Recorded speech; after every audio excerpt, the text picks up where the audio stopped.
Good morning all of you. आपके अपने YouTube channel RP Kataria पर एक बार फिर से आप सबका हार्दिक अभिनंदन स्वागत। आज इस वीडियो में हम क्लास 10th की जो मैथमेटिक्स है उसके चैप्टर नंबर 12 की प्रश्नावली 12.3 के बारे में बात करेंगे।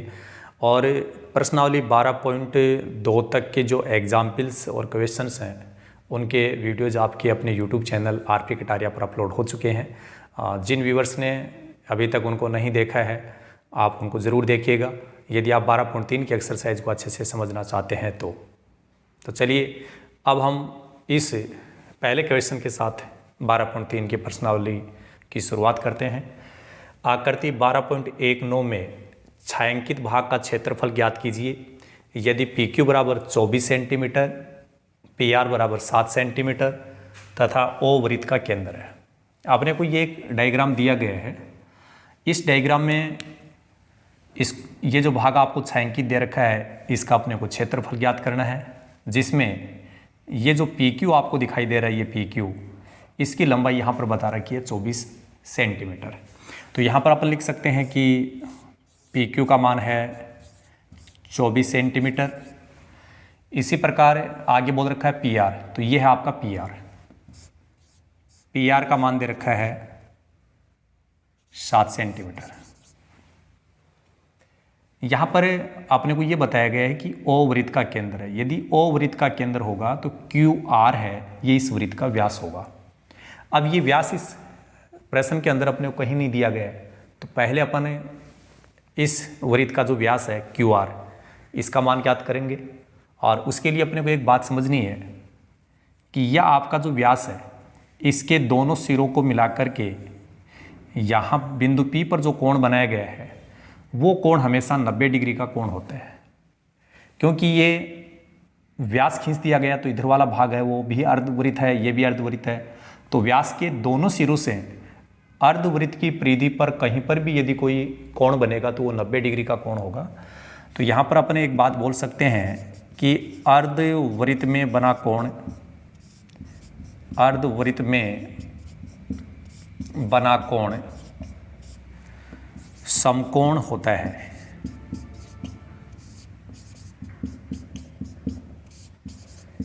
अतः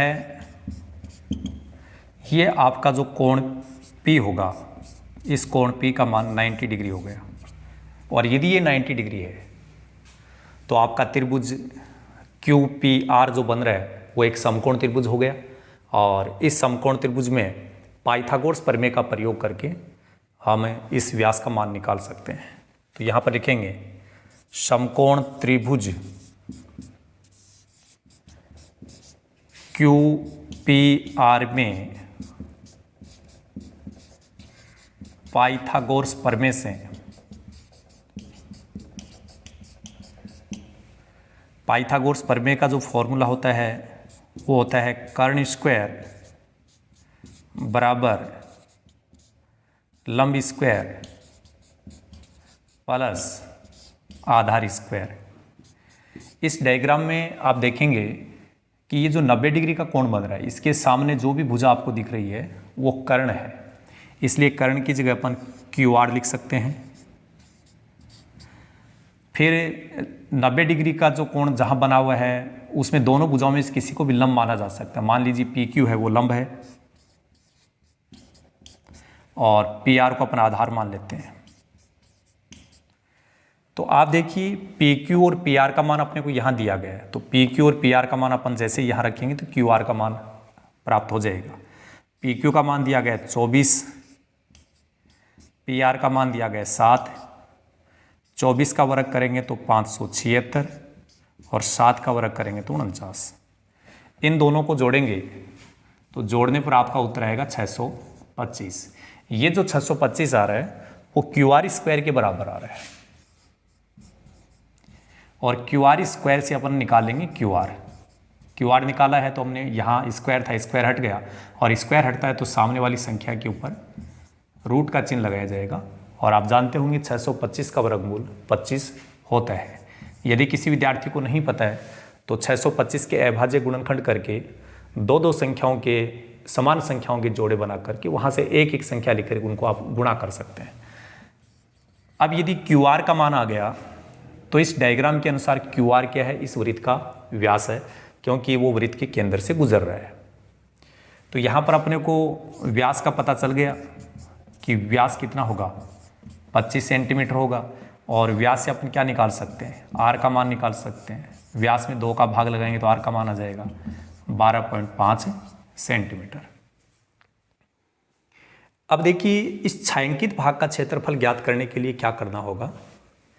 अपन एक काम करते हैं कि ये जो व्यास आपको दिखाई दे रहा है, इसके इधर वाला जो पूरा का पूरा भाग है जो कि अर्धवृत्त है, पहले अर्धवृत्त का क्षेत्रफल ज्ञात कर लेते हैं और फिर इस समकोण त्रिभुज का क्षेत्रफल ज्ञात कर लेते हैं।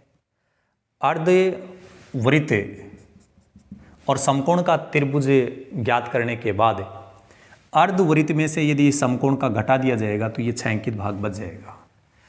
तो यहाँ पर हम पहले अर्धवृत्त का क्षेत्रफल ज्ञात करेंगे। अर्धवृत्त का क्षेत्रफल, अर्धवृत्त का क्षेत्रफल होता है 1/2 पाई आर स्क्वायर। 1/2 पाई का मान रखेंगे हम 22/7 और आर का मान यहाँ 12.5 है, तो 12.5 इंटू 12.5, 2 से ये 22 कट जाएगा 11 बार, तो यहाँ बच गया 11/7। इनको अपन गुणा करेंगे तो ये हो जाएगा 156.25। फिर इसको अपन 11 से गुणा कर देते हैं। 11 को यहाँ गुणा करेंगे, 11 5 55, 11 2 22 और 5 27, 11 6 66 और 2 68, 11 5 55 और 6 61, 11 और 6 17 बटे 7। अब इसमें 7 का भाग लगा दो। 7 का भाग लगाएंगे, 7 दूनी 14।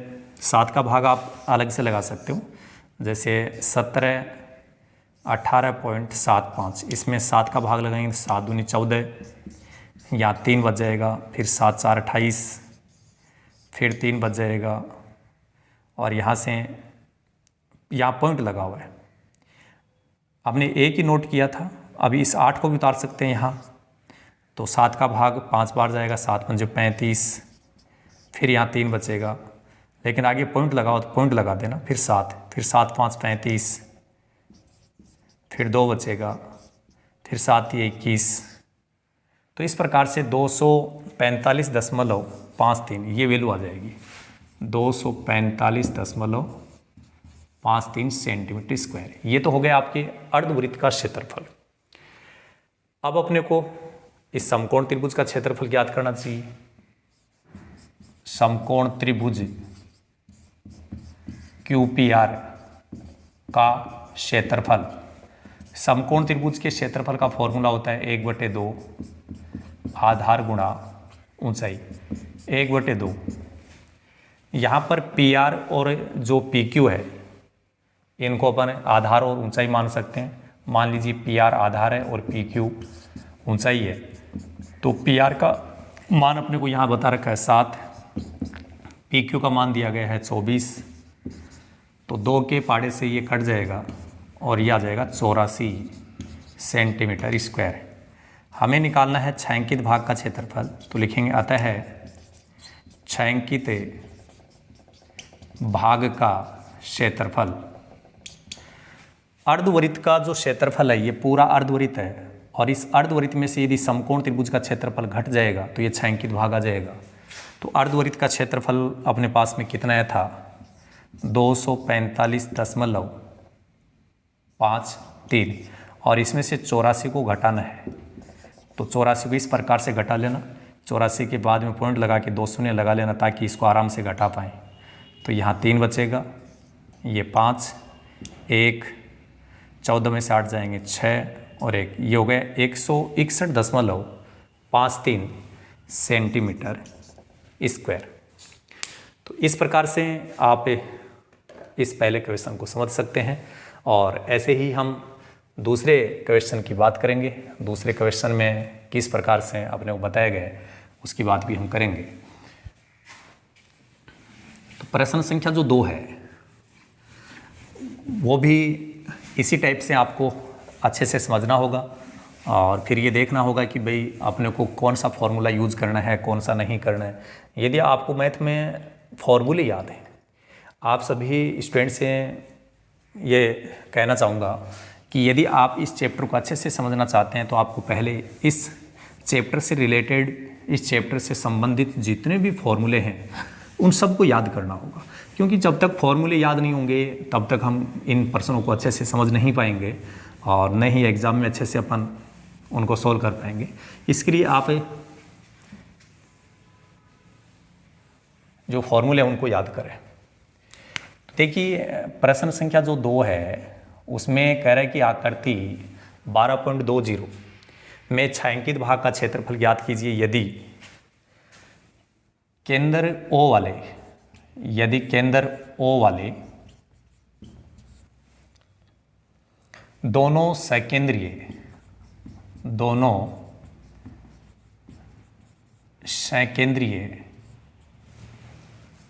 वृत्तों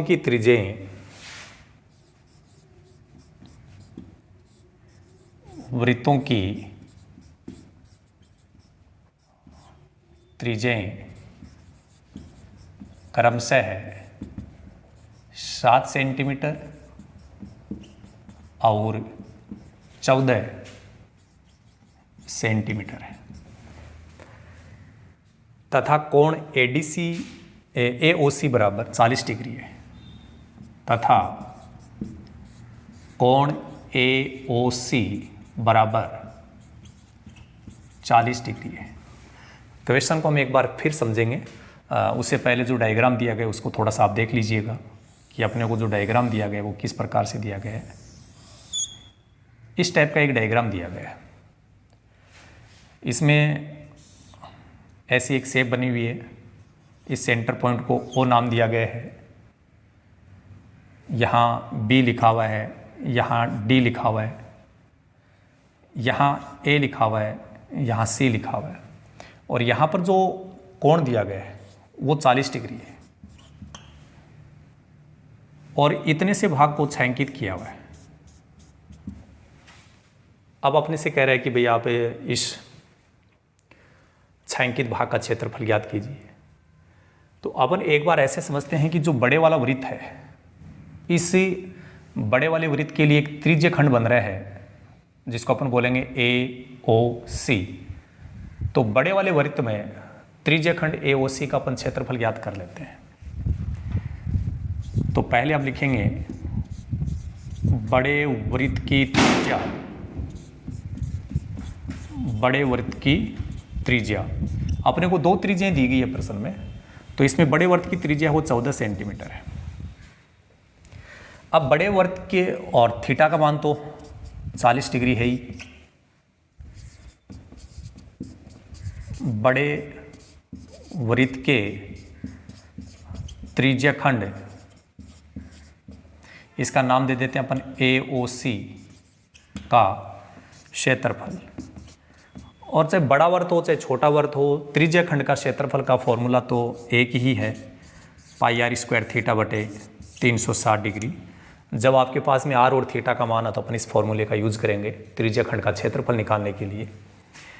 पाई का मान 22/7 ही रख देते हैं और r² का मतलब 14 को 2 बार लिखना है। r का मान 14 है, थीटा का मान यहाँ 40 है बटे 360 डिग्री। तो यहाँ 0 से ये 0 कट जाएगा, 4 से इसको काटेंगे तो ये 9 आ जाएगा, 7 के पाढ़े से ये कटेगा 2 बार। तो अपने पास में क्या बच गया देखो, यहाँ 22 बचा हुआ है, 14 को 2 से गुणा करके लिख देते हैं, 22 गुणा 28 बटे 9। 28 को यहाँ गुणा कर देते हैं, 28 2 56, 56 और 5 61, 616 बटे 9। फिर 9 का भाग लगा लेते हैं, 9 6 54, फिर हमारे पास 7 बच जाएगा और 9 8 72, फिर हमारे पास में 4 बच जाएगा, 40 हो जाएगा वो, 9 4 36, फिर 9 4 36, तो लगभग 68.44 सेंटीमीटर स्क्वायर। ये आपका इस बड़े वृत्त के अंदर जो त्रिज्या खंड बन रहा है, अब बड़े वृत्त के अंदर जो त्रिज्या खंड है वो ए ओ सी यहाँ तक है, जिसमें छायांकित भाग भी आ रहा है और बिना छायांकित भाग है वो दोनों ही आ रहे हैं। अब क्षेत्रफल अपने को छायांकित का ज्ञात करना है, इसके लिए अपने को छोटे वृत्त का जो त्रिज्या खंड है उसका क्षेत्रफल भी ज्ञात करना पड़ेगा। यहाँ लिखेंगे छोटे वृत्त की त्रिज्या, छोटे वृत्त की त्रिज्या है वो 7 सेंटीमीटर है और यहाँ पर भी थीटा का मान तो 40 डिग्री ही काम आएगा। त्रिज्या खंड, यहाँ जो त्रिज्या खंड होगा उसको अपन बोल सकते हैं BOD, BOD। अब त्रिज्या खंड चाहे छोटा हो चाहे बड़ा हो, फॉर्मूला तो वही रहेगा, πr² थीटा बटे 360 डिग्री। यहाँ पर पाई का मान 22/7, आर का मान 7 है और यहाँ r² तो 7 को 2 बार लिखेंगे, थीटा का मान 40 डिग्री है बटे 360 डिग्री। 0 से 0 कटेगा, 4 के पाड़े से कट जाएगा 9 बार, ये 7 से 7 कट जाएगा। यहाँ 22 और 7 बच गया तो ये हो गया 154/10 9 का भाग लगाएंगे इसमें, तो 9 एकम 9 और 9 7 63, फिर 9 एकम 9, फिर 9 एकम 9, इस प्रकार से ये चलता रहेगा। तो इतने सेंटीमीटर अपने को छोटे त्रिज्या खंड का क्षेत्रफल आ गया। अब निकालना अपने को छायांकित का, तो छायांकित के लिए क्या करना होगा, जो आपका बड़े वाला त्रिज्या खंड है AOC, यदि उसके क्षेत्रफल में से BOD का क्षेत्रफल अपन घटा देंगे, कहने का मतलब बड़े त्रिज्या खंड में से छोटे त्रिज्या खंड का क्षेत्रफल घट जाएगा तो ये छायांकित भाग आ जाएगा। तो अपन यहाँ लिखेंगे अतः है छायांकित भाग का क्षेत्रफल, छायांकित भाग का क्षेत्रफल त्रिज्या खंड AOC का क्षेत्रफल, AOC का क्षेत्रफल माइनस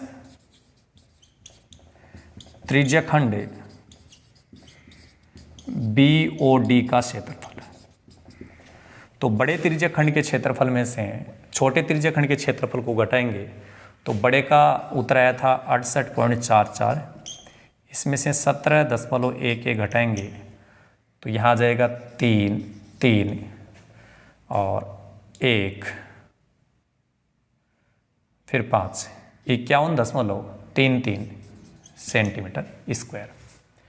तो इस प्रकार से इस दूसरे प्रश्न का जो आंसर है वो भी अपन ज्ञात कर सकते हैं। और अब हम बात करेंगे प्रश्न संख्या 3 के बारे में। प्रश्न संख्या 3 में थोड़ा सा चेंज कर रहे हैं वो, उसको अपन भाषा चेंज कर देते हैं, बाकी ज़्यादा परिवर्तन नहीं है क्वेश्चन में। यहाँ पर सभी विद्यार्थी है वो यदि ध्यानपूर्वक इन क्वेश्चनों को समझेंगे, एक बार अपनी नोटबुक में नोट करेंगे और फिर यदि एक बार पुनः उनको समझने की चेष्टा करेंगे तो निश्चित रूप से उनको बहुत ही शानदार तरीके से ये क्वेश्चन समझ में आ जाएंगे।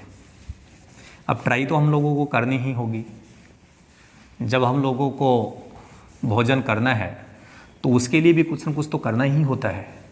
ऐसा तो है नहीं कि भोजन अपने आप ही अपने मुंह माउथ के अंदर निवाला बन करके चला जाएगा।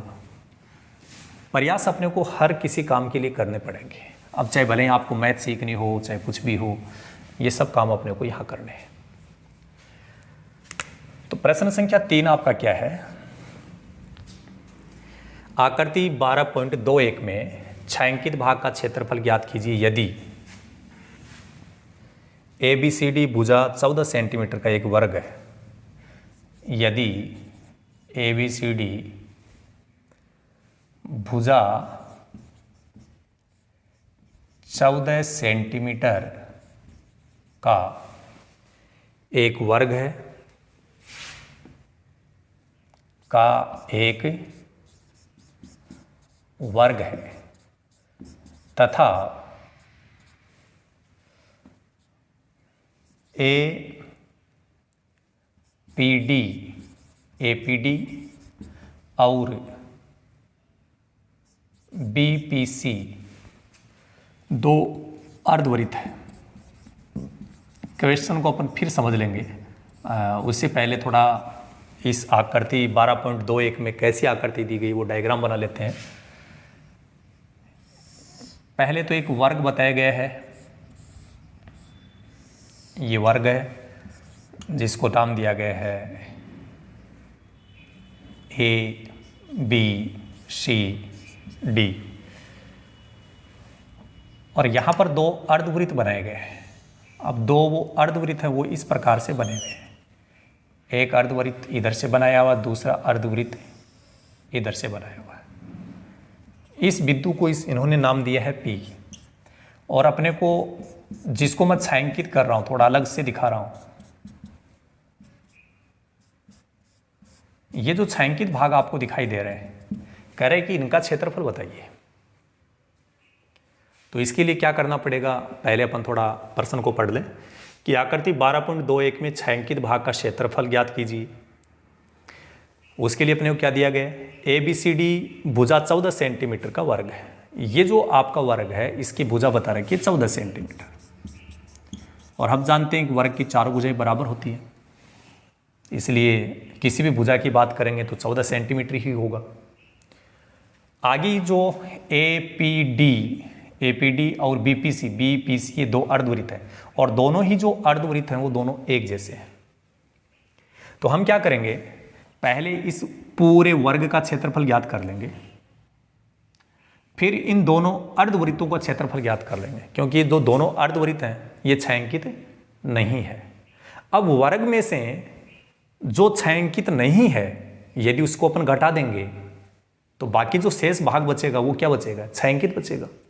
कहने का मतलब वर्ग के क्षेत्रफल में से उस क्षेत्रफल को अपन घटा देंगे जो छायांकित नहीं है।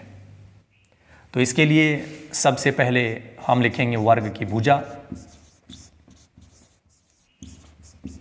वर्ग की भुजा आपको दी गई है 14 सेंटीमीटर। फिर हम यहाँ लिखेंगे वर्ग ABCD का क्षेत्रफल, और आप सब जानते हैं कि वर्ग का क्षेत्रफल का फॉर्मूला क्या होता है, भुजा स्क्वायर या भुजा गुणा भुजा। भुजा स्क्वायर तो भुजा का मान दे रखा है 14, तो 14 का स्क्वायर करेंगे तो 14 का वर्ग 196 होता है। ये आपका उत्तर आ गया वर्ग सेंटीमीटर। अब ये जो अर्धवृत्त बने हुए हैं दोनों एक जैसे अर्धवृत्त हैं, लेकिन अपने को समझना होगा इस वर्ग की जो भुजा है वो इन अर्धवृत्त के लिए व्यास है। तो यहां से देखने से पता चल रहा है कि ये जो अर्धवृत्त बने हुए हैं, अर्धवृत्तों का व्यास है वो 14 सेंटीमीटर है। तो इस व्यास से अपन r का मान निकालेंगे 14/2। व्यास में जैसे ही 2 का भाग लगा देंगे तो त्रिज्या आ जाएगी 7 सेंटीमीटर। अब यहाँ पर अपन लिख देते हैं दोनों अर्धवृत्तों का क्षेत्रफल। हम उस भाग का क्षेत्रफल ज्ञात कर रहे हैं जो छायांकित नहीं है, और आप जानते हैं कि अर्धवृत्त का क्षेत्रफल का सूत्र होता है 1/2 पाई r स्क्वायर। लेकिन दोनों अर्धवृत्त एक जैसे हैं तो आप इसको 2 से गुणा कर देंगे और 2 से 2 कट जाएगा तो ये पाई r स्क्वायर बन जाएगा। पाई r स्क्वायर वृत्त का क्षेत्रफल होता है। तो आपको पता है ये दोनों अर्धवृत्त मिलकर के क्या बनाएंगे, वृत्त ही बनाएंगे। तो इस सूत्र को काम में लेके आगे बढ़ेंगे। तो देखिए पाई का मान 22/7, r स्क्वायर तो यहाँ पर r का मान 7 है, तो 7 का स्क्वायर का मतलब 7 × 7 लिख सकते हो। 7 से 7 कट जाएगा, ये हो गया 154 वर्ग सेंटीमीटर।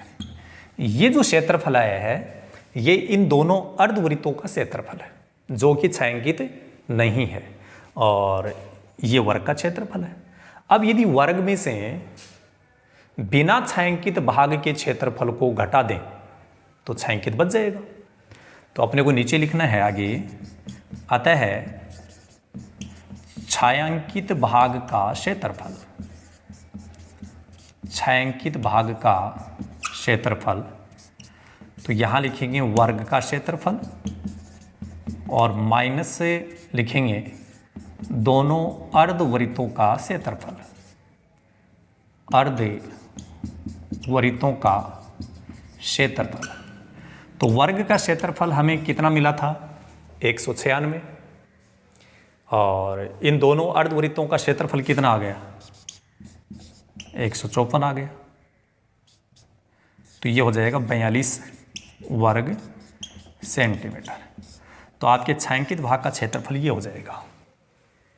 तो इस टाइप से प्रश्न संख्या 3 जो है वो कंप्लीट होती है।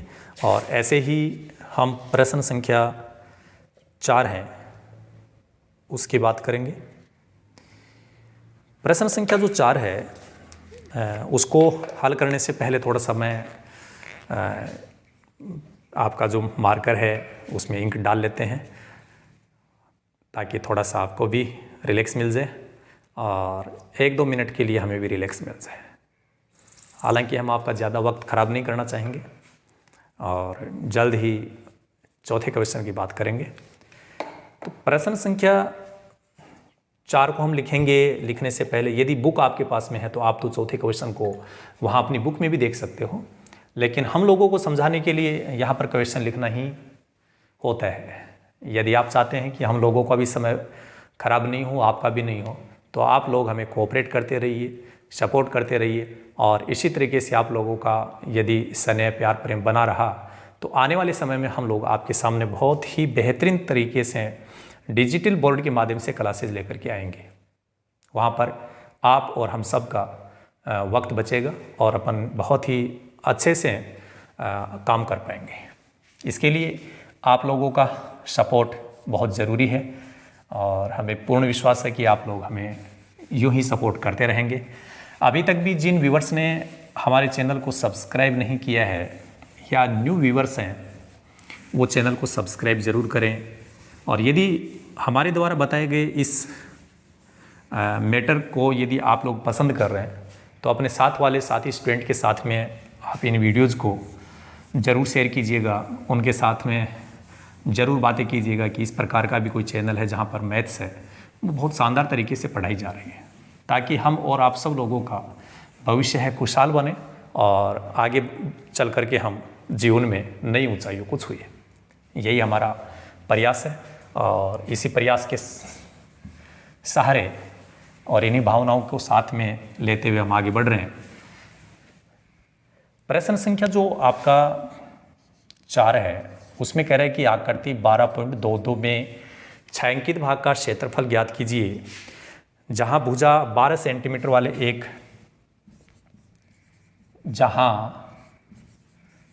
भुजा 12 सेंटीमीटर वाले एक समबाहु त्रिभुज वाले एक समबाहु त्रिभुज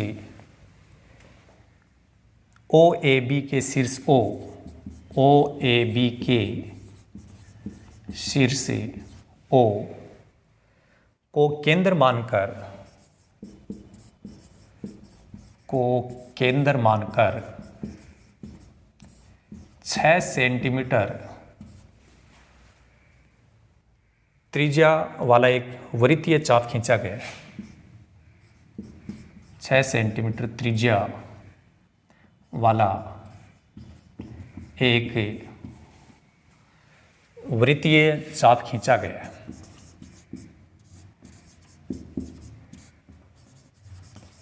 तो ये है आपका प्रश्न संख्या 4। आप इसको एक बार पढ़ लीजिएगा जब तक मैं आपको डायग्राम बना करके बता देता हूँ।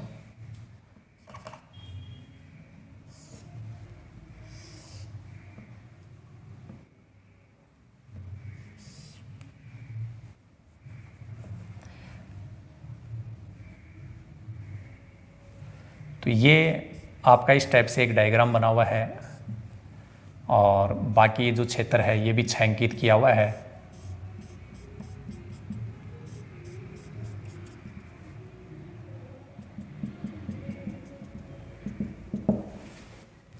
तो इसको O नाम दिया गया है, इसको AB नाम दिया गया है।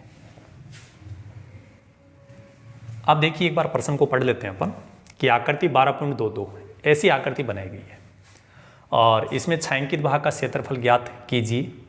छायांकित भाग में तो आप देख रहे हैं कि पूरा ही भाग छायांकित है। अब इसका क्षेत्रफल कैसे ज्ञात करेंगे वो समझना है। जहाँ भुजा 12 सेंटीमीटर वाले एक समबाहु त्रिभुज है, ये एक नीचे एक समबाहु त्रिभुज बना हुआ है OAB, और समबाहु त्रिभुज का मतलब आप जानते होंगे सभी भुजाएं बराबर होती हैं। इसकी भुजा आपको दे रखी है 12 सेंटीमीटर। फिर कह रहे हैं कि O को केंद्र मान करके 6 सेंटीमीटर त्रिज्या का वाला एक वृत्तीय चाप खींचा गया। क्या खींचा गया? वृत्तीय चाप। तो इसके लिए अपने को ऐसा करना है, एक तो ये वर्ताकार जो चाप बन करके जो छायांकित भाग है इसका क्षेत्रफल ज्ञात करना है, एक इस समबाहु त्रिभुज का क्षेत्रफल ज्ञात करना है, और दोनों को जैसे ही अपन जोड़ देंगे तो इस पूरे छायांकित भाग का क्षेत्रफल मिल जाएगा। तो इसका आंसर अपने ऐसे लिखेंगे, पहले यहाँ लिख देंगे समबाहु त्रिभुज की भुजा, समबाहु त्रिभुज की भुजा आपको दे रखी है 12 सेंटीमीटर। तो एक तो समबाहु जो त्रिभुज है इसका क्षेत्रफल ज्ञात करना है। तो समबाहु त्रिभुज का क्षेत्रफल ज्ञात करने के लिए एक डायरेक्ट फॉर्मूला है, √3/4 गुणा भुजा स्क्वायर। तो √3/4 ऐसा कैसा, और भुजा का मान 12 है, लेकिन भुजा स्क्वायर लिखा हुआ तो 12 को 2 बार लिखना पड़ेगा। 4 के पाड़े से ये कट जाएगा 3 बार, और 12 को 3 से गुणा करेंगे आ जाएगा 36, और यहाँ पर √3 है तो इसको अपन √3 ही लिख देंगे। अब यहाँ ये इतने वर्ग सेंटीमीटर अपना इस जो आपका समबाहु त्रिभुज है उसका क्षेत्रफल आ गया। अब अपने को ऊपर वाला ये जो वृत्तीय चाप है इसका क्षेत्रफल ज्ञात करना है, और ये वृत्तीय चाप है, इसमें 2 त्रिज्याएं भी काम आ रही है यहाँ से यहाँ तक, और ये चाप भी काम आ रहा है। तो 2 त्रिज्याओं, ये 2 त्रिज्याएं हैं और ये आपका चाप है। 2 त्रिज्याओं और एक चाप के बीच का जो क्षेत्र होता है वो त्रिज्या खंड ही होता है। इसका मतलब ऊपर वाला जो भाग बन रहा है वो त्रिज्या खंड है। तो इसका मतलब सूत्र त्रिज्या खंड का ही लगेगा। त्रिज्या खंड का क्षेत्रफल, त्रिज्या खंड का क्षेत्रफल का फॉर्मूला है πr² θ / 360 डिग्री। यहाँ पर मैं थोड़ा बता दूं कि देखो, जिस O को केंद्र मान करके 6 सेंटीमीटर त्रिज्या वाला एक वृत्तीय चाप खींचा गया, तो ये जो वृत्तीय चाप खींचा गया उसकी त्रिज्या मानी गई है 6 सेंटीमीटर। इसका मतलब यहाँ पर R का मान 6 सेंटीमीटर है, और यहाँ पर जो कोण बन रहा है वो 60 डिग्री का कोण बन रहा है। कितने डिग्री का? 60 डिग्री। कैसे पता चला? यहाँ अपने को समबाहु त्रिभुज के बारे में चर्चा हो रही है, और आप जानते होंगे कि समबाहु त्रिभुज का प्रत्येक कोण 60 डिग्री का होता है। अब ये 60 डिग्री का प्रत्येक कोण है तो ये 60 है, लेकिन हम जो क्षेत्रफल ज्ञात कर रहे हैं वो ऊपर वाले भाग का ज्ञात कर रहे हैं, तो अपने को ये पता करना पड़ेगा कि ये कोण कितना है। तो टोटल कोण 360 डिग्री का होता है, उसमें से ये 60 डिग्री जो है वो घटा दिया जाएगा। तो यहाँ पर जो थीटा का मान है वो आएगा 360 डिग्री माइनस 60। कहने का मतलब 60 डिग्री को घटाने के बाद में जो बचेगा वो आएगा। यदि अपन नीचे वाले भाग का क्षेत्रफल ज्ञात करते त्रिज्या खंड का, तब तो कोण 60 डिग्री काम में लेते, लेकिन तो हम तो ऊपर वाले भाग का क्षेत्रफल ज्ञात कर रहे हैं, तो कोण यहीं पे चाहिए अपने को। तो ये 60 डिग्री है और टोटल 360 होता है एक बिंदु की चारों तरफ। तो 360 में से 60 को घटा देंगे तो ये कोण बच जाएगा। तो थीटा का मान अपने को ये काम में लेना है। अब इसको आगे बढ़ाते हैं। पाई का मान है वो आप यहाँ पर 22/7 ही रखेंगे। जब तक अपने को पाई के मान के बारे में कुछ कहा नहीं जाए तब तक 22/7 ही रखेंगे। r² का मतलब 6 का स्क्वायर करना है, तो 6 का स्क्वायर सीधा 36 लिख देता हूँ। थीटा का मान 300 है तो ये 300 हो गया बटे 360 डिग्री। तो 36 से ये सीधा कट जाएगा यहाँ, और 0 से ये कट जाएगा। तो हमारे पास में क्या बच गया? यहाँ 22/7 बच गया और ये 30 बच गया। 22 3 66 660/7। 7 का भाग लगा लो यहाँ। 7 का भाग लगाएंगे तो 7 9 63, 3 बचेगा, 7 4 28, 7 2 14, 7 8 56। लगभग ये हमारा उत्तर आएगा। यहाँ पर जो उत्तर हमने निकाला है वो भी अपन पॉइंटों में निकाल सकते हैं। √3 है, √3 का मान आपको याद रखना है 1.73। तो ये जो उत्तर आ रहा है इसको अपन आगे बढ़ा सकते हैं 1.73 से गुणा करके। तो 1.73 को गुणा करना है किससे? 36 से। तो 6 3 18, 17 6 102, तो ये हो जाएगा 103। 3 3 9, 17 3 51, 8 12 2 6, तो ये हो जाएगा 62.28। तो यहाँ पर इसको गुणा करने पर हमारा उत्तर आ रहा है 62.28 सेंटीमीटर स्क्वायर। लिख दो चाहे वर्ग सेंटीमीटर, एक ही बात है। हमें ज्ञात करना है टोटल छायांकित क्षेत्रफल, इसलिए नीचे जो समबाहु त्रिभुज है उसका जो क्षेत्रफल हमने निकाला है वो क्षेत्रफल, और ये जो त्रिज्या खंड है जिसका क्षेत्रफल अभी अभी हमने यहाँ निकाला है, उन दोनों को जोड़ेंगे। तो यहाँ पर फाइनली लिखेंगे हम, अतः छायांकित भाग का क्षेत्रफल, छायांकित भाग का क्षेत्रफल, तो ये दोनों क्षेत्रफल जुड़ जाएंगे। तो एक तो आया था 62.28 और ये आ रहा है 94.28। इनको जोड़ेंगे तो ये हो जाएगा 6 5 6 और 9 6 15, 156.56 सेंटीमीटर स्क्वायर। तो ये आपका क्वेश्चन नंबर 4 होगा। और इसी तरीके से हम प्रश्न संख्या जो आपका 5 है वो भी करेंगे। और प्रश्न संख्या 5 क्या होगा उसको आप देखते जाइएगा। बुक आपके सामने है तो आप उसको बुक में भी पढ़िए, क्योंकि गणित में सबसे महत्वपूर्ण बात है कि फॉर्मूले याद करें। फॉर्मूले याद करने के बाद में भी ज़रूरी बात यह है कि जो क्वेश्चंस दिए गए उनको समझना बहुत ज़रूरी है, क्योंकि प्रश्न में बताई गई बात को हम समझ नहीं पाए और हमें ये नहीं पता चला कि मुझे क्या क्या करना है, तो आगे कलम नहीं चलेगी अपनी कि अपने को क्या करना चाहिए। इसलिए आप चाहते हैं कि हमारी कलम चले, इसके लिए आप हमारे साथ में बने रहिएगा। हम ज़रूर आपके लिए बहुत शानदार तरीके से काम कर रहे हैं, और इसी तरीके से आपका सहयोग बना रहा तो हम आपके लिए लगातार ऐसे ही प्रयास करते रहेंगे। तो ये आपके 5वें क्वेश्चन की तैयारी हो रही है। जो भी हमारे इन वीडियोज़ को देख रहे हैं उनको लग रहा होगा कि बार बार सर तो बोर्ड के ही सफाई में लगे रहते हैं। भाई साफ़ करना होगा, साफ़ नहीं करेंगे तो आप लोगों के लिए इतना अच्छा मैटर हम कैसे दे पाएंगे। हमारी मजबूरी है, और आप लोगों का सपोर्ट रहेगा तो हम आगे बहुत अच्छा कर पाएंगे। अब प्रश्न संख्या 5 है वो क्या है? भुजा 4 सेंटीमीटर वाले एक वर्ग, भुजा 4 सेंटीमीटर वाले एक वर्ग के, भुजा 4 सेंटीमीटर वाले एक वर्ग के प्रत्येक कोने पर, कोने से 1 सेंटीमीटर त्रिज्या वाले वृत्त का एक चतुर्थांश काटा गया है। 1 सेंटीमीटर त्रिज्या वाले वृत्त का एक चतुर्थांश काटा गया है।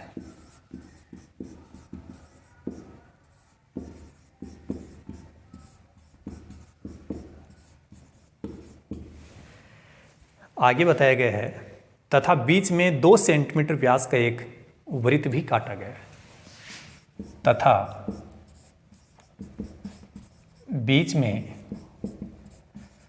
2 सेंटीमीटर व्यास का एक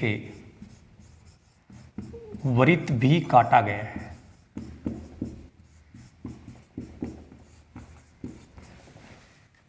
जैसा आकृति 12.23 में दर्शाया गया है, जैसा आकृति 12.23 में दर्शाया गया है, वर्ग के शेष भाग का क्षेत्रफल ज्ञात कीजिए। वर्ग के शेष भाग का क्षेत्रफल ज्ञात कीजिए। ये तो अपना क्वेश्चन है, लेकिन पहले हम इसका डायग्राम जो है वो बना लेते हैं और उसके बाद आप इस प्रश्न को अच्छे से समझ पाएंगे। ऐसे एक वर्ग बनाया हुआ है, इस वर्ग के बीचों बीच एक वृत्त है और यहां इसके चारों कोनों पर एक जैसे चतुर्थांश काटे गए हैं। ये सब बातें अपन प्रश्न में समझ जाएंगे। और इस भाग को इसने छायांकित कर रखा है।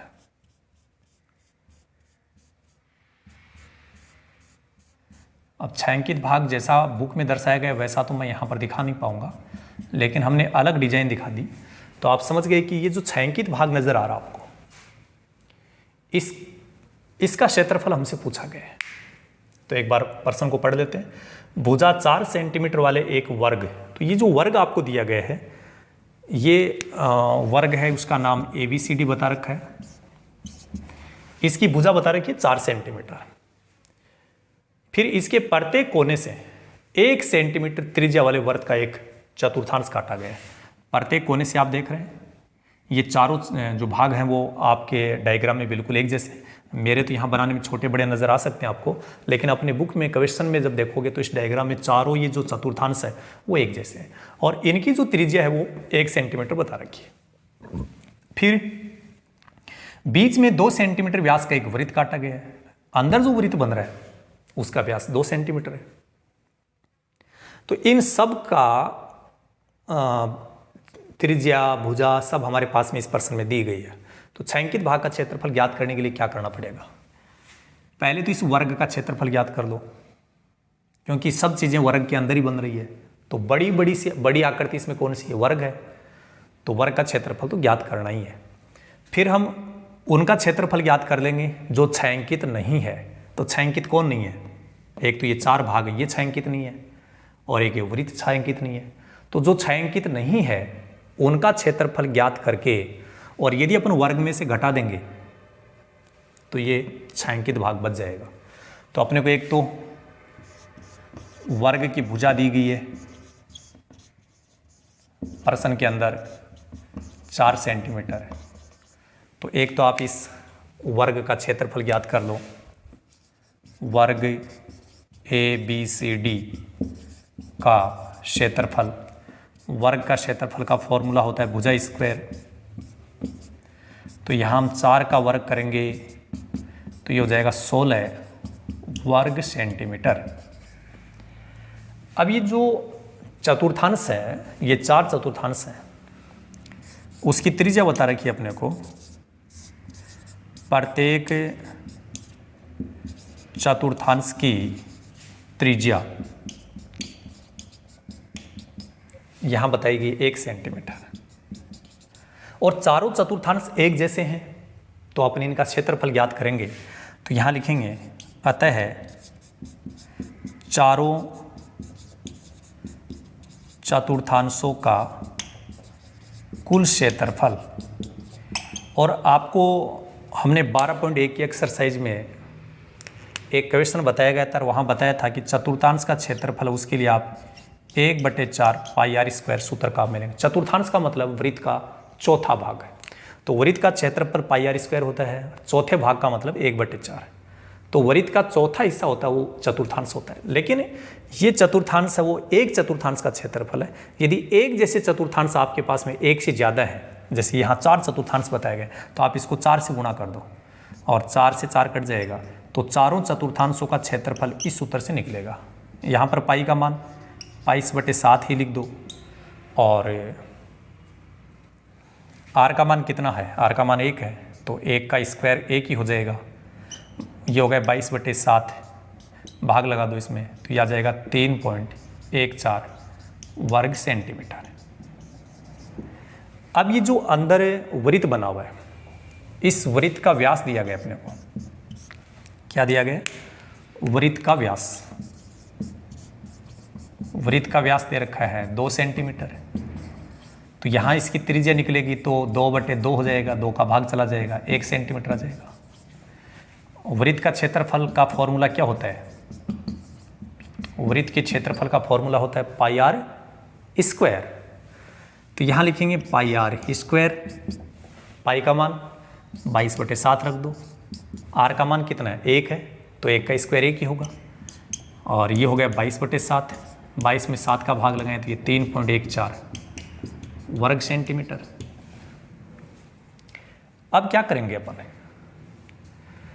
जो अछायांकित भाग है, अछायांकित भाग का मतलब है जो छायांकित नहीं है, उसका टोटल क्षेत्रफल कितना हो गया, यहां लिखेंगे चूंकि अछायांकित, अछायांकित का मतलब जो छायांकित नहीं है, भाग का कुल क्षेत्रफल। तो अछायांकित भाग में कौन कौन आ रहा है, जो छायांकित नहीं है वो कौन कौन है? एक तो ये चारों चतुर्थांश है, तो इनका क्षेत्रफल कितना आया 3.14। एक ये वृत्त है जो छायांकित नहीं है, इसका क्षेत्रफल कितना आया, इसका क्षेत्रफल भी 3.14, तो ये हो गया 6.28 सेंटीमीटर स्क्वायर। तो यहां जो क्षेत्रफल हमने बताया है 6.28, ये है अछायांकित भाग का। अछायांकित का मतलब जो छायांकित नहीं है। और यदि अपन इस वर्ग के क्षेत्रफल में से इस अछायांकित भाग को घटा दें तो छायांकित आ जाएगा। तो यहां लिखेंगे अतः छायांकित भाग का क्षेत्रफल, छायांकित भाग का क्षेत्रफल, तो टोटल अपना वर्ग का क्षेत्रफल आया था हमारे पास में 16, तो इस 16 में से 6.28 को अपन घटाएंगे। अब कैसे घटाते हैं, 16 के आगे पॉइंट लगा के 2 शून्य बना लो, क्योंकि यहाँ 6 के बाद पॉइंट लगा हुआ है, 2 अंक आ रहे हैं, तो ऐसे लिखा जाएगा घटाते समय। तो यहाँ 2 बचेगा, यहाँ 7 बचेगा, यहाँ 9 बचेगा, तो ये हो जाएगा 9.72 वर्ग सेंटीमीटर। तो इस टाइप से आपका प्रश्न संख्या जो 5 है उसमें छायांकित भाग का क्षेत्रफल ज्ञात किया जा सकता है। इस वीडियो के अंदर हमने प्रश्नावली 12.3 के प्रश्न संख्या 1 से लेकर के 5 तक के क्वेश्चन को बहुत अच्छे से समझाने का प्रयास किया है। और यदि आप लोगों को लगे कि बहुत ही बेहतरीन ढंग से समझाया गया तो आप इस वीडियो को अपने साथी स्टूडेंट के साथ में ज़रूर शेयर कीजिएगा, आप उनको ज़रूर बताइएगा। और अभी तक जिन व्यूअर्स ने हमारे चैनल को सब्सक्राइब नहीं किया तो सब्सक्राइब भी आप करें और बेल आइकन वाले बटन को भी दबा दें, ताकि आने वाले हर एक वीडियो का नोटिफिकेशन आप लोगों तक समय पे पहुंचे और आप लोग हर एक वीडियो का बेनिफिट ले पाए। इस वीडियो में केवल इतना ही। So thank you so much, all the best, be positive always.